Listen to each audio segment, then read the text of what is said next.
A paz do Senhor Jesus, povo de Deus, dia 59 do nosso propósito, 365 dias, 365 dias de oração até o altar. Glória a Deus que já nos deu a vitória por meio do nosso Senhor e Salvador, Jesus Cristo. Muito bem, o tema de hoje é uma pessoa que tem compreensão da sua transgressão e se arrepende. Glória a Deus. Vamos orar com base no que está escrito lá no livro de Neemias, capítulo 8, versículo 9 ao 10, que diz assim a palavra do Senhor. E Neemias, que era o Tirsata, e o sacerdote Esdras, o escriba, e os levitas que ensinavam ao povo disseram a todo o povo: esse dia é consagrado ao Senhor vosso Deus, pelo que não vos lamenteis, nem choreis, porque todo o povo chorava, ouvindo as palavras da lei. Disse-lhe mais: ide e comei as gorduras, e bebei as doçuras, e enviai porções aos que não têm nada preparado para si, porque esse dia é consagrado ao nosso Senhor. Portanto, não vos entristeçais, porque a alegria do Senhor é a vossa força. Muito bem. Glória a Deus, nós, enquanto cristãos, nós já sabemos a importância do arrependimento, né, na caminhada com Deus. E sabemos também da importância de que aquele que procede impiamente se arrependa dos seus pecados, das suas transgressões, das suas iniquidades, daquilo que ele tomava como certo ou normal. A gente sabe que para que a gente possa morar com Cristo na eternidade, é preciso que haja conversão, que haja purificação, e que se houver o verdadeiro arrependimento, Deus é fiel para nos purificar de todo o pecado. Aquele arrependimento que traz a mudança de vida, que faz com que o homem e a mulher nunca mais caia naquele erro, mas mude completamente e tenha nojo daquela prática. Ele vomita aquela prática. E a gente vai usar a palavra vomita porque o Senhor diz que aquele que volta à prática do seu pecado, as suas práticas antigas e imundas, é como um cão que volta a comer o próprio vômito. Não é isso? Então a gente sabe da importância de se arrepender. E vamos entender por que esse trecho. Aqui, nesse momento em que o povo do Senhor é instruído a não ficar triste, né? O povo do Senhor estava chorando, estava profundamente abatido, porque houve a conscientização dos seus pecados. Foi lida a lei de Deus perante todos. E nesse contexto, entenda, o povo do Senhor estava regressando do exílio da Babilônia. Então era preciso que se restabelecesse a ordem estabelecida por Deus. Era preciso que se lesse, que se relembrassem da lei dada através de Moisés, que ali houvesse uma autoanálise, o arrependimento, o abandono de suas práticas e a conversão.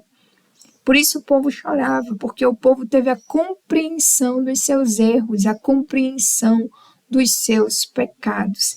E o arrependimento, né, a dor de ter procedido errada perante o Senhor, fazia com que eles se entristecessem demasiadamente, ou seja, por demais.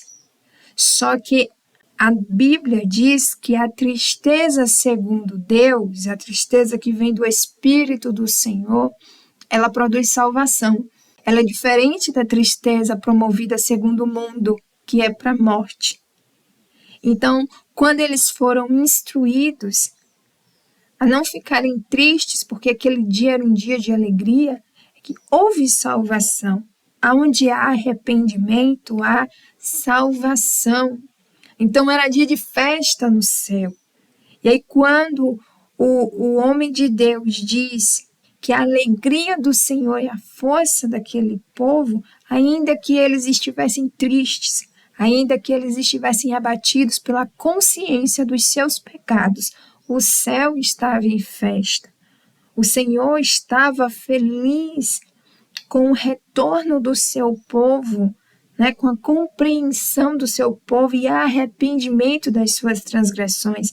E porque o Senhor estava feliz naquele dia, era dia de festa, porque o Senhor, na sua alegria, iria amparar aquele povo, ainda que eles erraram, ainda que eles transgrediram, a correção das suas falhas, a correção das suas práticas erradas, traria a bênção e o favor do Senhor para eles. Então o homem de Deus diz: a alegria do Senhor é a vossa força. E ali há o chamamento para que haja a festa, né? Para que se comemore perante o Senhor, para que haja solidariedade, dê também do alimento àqueles que não têm preparado, alegrem-se, né? Perante o Senhor. E aqui a gente vê a importância do arrependimento. Percebam quando Davi disse ao Senhor: expia-me dos meus pecados que me são ocultos. Porque às vezes nós transgredimos sem saber que estamos incorrendo em pecado e desagradando ou entristecendo o Espírito do Senhor. E Davi tinha essa consciência. Imagine Davi, que era o homem segundo o coração de Deus, que estava sempre na presença do Senhor, que estava sempre adorando ao Senhor. Ele tem essa noção e pede a Deus que o Espírito sua culpa, que ele não tinha o entendimento de que havia transgredido. Mas como isso é possível? A gente vai lembrar do que disse o apóstolo Paulo, né? Ele disse que ele amava o bem, mas que o bem que ele amava era muito difícil para ele praticar, e o mal, porém, que ele abominava, quando ele menos se dava conta, já havia praticado. E por quê? Por que isso é possível?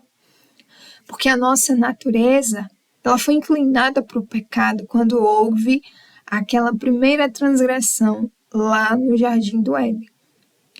Então, nossa carne, ela está sempre inclinada para o erro, por aquilo que não agrada a Deus.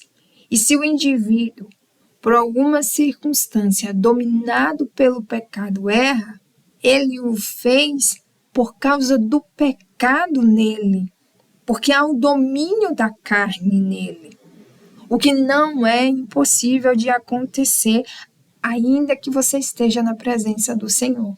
O Senhor disse: quem cuida está de pé, quem pensa está de pé, cuide para que não caia, porque nós precisamos estar em vigilância constantemente. Por isso, vamos orar ao Senhor, para que nós sejamos pessoas capazes de reconhecer nossas próprias culpas, para que essas pessoas que são alvo das nossas orações, né, também sejam conscientes dos seus erros e sejamos todos pessoas capazes de fugir da aparência do mal, antes mesmo que possamos passar pelo erro, passar por aquilo que possa trazer tentações. O próprio Deus nos instruiu a orar para que Ele nos livre de cair em tentações. Então, haja em nós, haja em mim, haja em você, haja no seu futuro marido, na sua futura esposa, haja também na vida desses que o Senhor separou para estar ao nosso lado, vivendo um só corpo, uma só carne, um só espírito, a consciência do pecado, o arrependimento de transgressões antigas, a capacidade de pedir perdão, de reconhecer o mal e de fugir da aparência do mal, de se esquivar, assim como fez Jó, de quem o Senhor testificou e de quem nós falamos ontem no nosso devocional de ontem, né? O devocional foi feito ontem, mas acabou chegando já na virada da madrugada. Eu acabei não conseguindo enviar antes, mas eu creio que os que estão firmes comigo no propósito oraram no horário certo. Não deixem de ver o devocional de ontem, tá? Para que vocês estejam conscientes do tema, para que vocês estejam conscientes da oração, tá bom? Oremos em nome de Jesus. Senhor, nosso Deus e nosso Pai, em nome de Jesus eu entro na sua presença.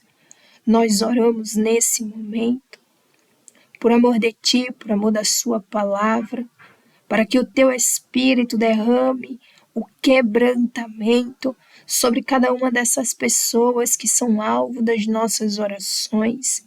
Deus maravilhoso, para que haja a compreensão de suas próprias transgressões, para que sejam capazes de enxergar seus erros, de enxergar seus pecados. Ah, meu Deus, vá ao encontro nessa hora, doce Espírito de Deus, visita a mente, visita o coração, e ali, Senhor, derrama um quebrantamento, como diz a Tua palavra, para que haja o arrependimento sincero. Senhor, capacita, ó Deus, essa pessoa que é alvo da nossa oração nesse momento, para que enxergue a sua transgressão.